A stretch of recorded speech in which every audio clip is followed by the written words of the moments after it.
কি মুসলমান আমরা, নিজের কাবারে নিজে লাথি মারি নামাজের আগে।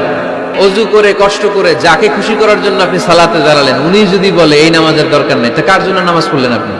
আল্লাহর হাবিব সাল্লাল্লাহু আলাইহি ওয়াসাল্লাম বলেছেন, মসজিদের আরেকটা আদব হলো মসজিদকে অতিমাত্রায় ডিজাইন না করা। বেশি ডিজাইন করা যাবে না, এমন ডিজাইন করা যাবে না যে এটা মসজিদ বোঝাই যায় না। এত লাইটিং ফাইটিং করে, এটা কি মসজিদ না কমিউনিটি সেন্টার বোঝাই যায় না? আছে না নাই?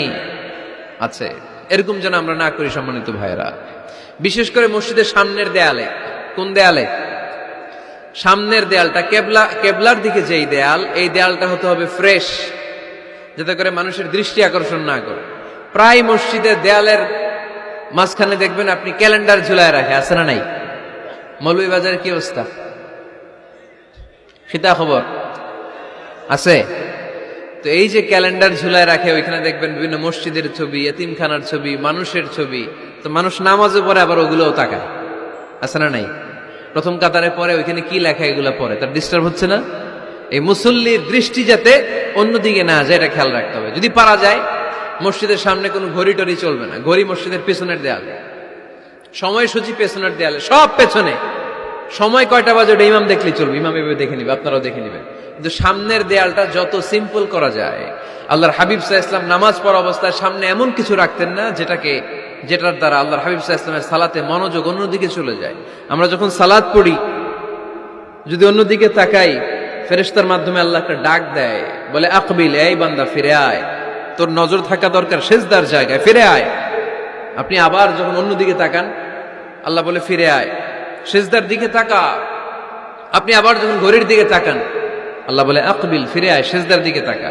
আপনি যখন আবার অন্যদিকে তাকান, তখন আল্লাহ বলে লা হাজাতা লি ইলা সালাতিক, তোর এই নামাজের দরকার আমার নাই। নাউজুবিল্লাহ পড়বেন না?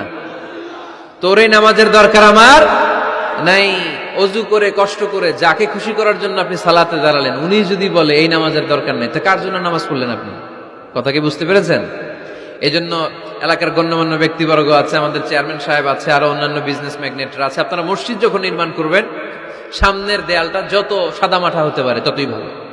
এমনকি জায়নামাজের মধ্যে এখন কাবা ঘরের ছবি আছে না নাই? আছে না? কি মুসলমান আমরা, নিজের কাবারে নিজে লাথি মারি নামাজের আগে। মনের অজান্তে নিজের কাবাকে নিজে লাথি মারছি। এরকম জায়নামাজ ব্যবহার করা নিষেধ, চিল্লায় বলেন ঠিক কিনা?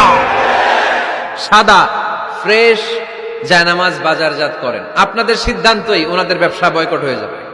আপনারা যদি এখন থেকে মসজিদের মিনারা আর কাবা ঘরের যে প্রতিকৃতি বা ছবি, এরকম ছবি সম্বলিত জায়নামাজ কিনা বন্ধ করে দেন, এদের মার্কেট থাকবে? কথা বলেন। কালকে থেকে আমরা জায়নামাজ কেনার সময় ফ্রেশ জায়নামাজ কিনবো। কোন মসজিদ, কোন মিনার, আমাদের কাবা ঘরের ছবি সম্বলিত কোন জায়নামাজ কিনা যাবে? আওয়াজ করে বলেন, যাবে? যাবে না। এগুলো হচ্ছে মসজিদের আদাব, এগুলো রক্ষা করে মসজিদে ঢোকার দরকার আছে না নাই? Be a part of our vision.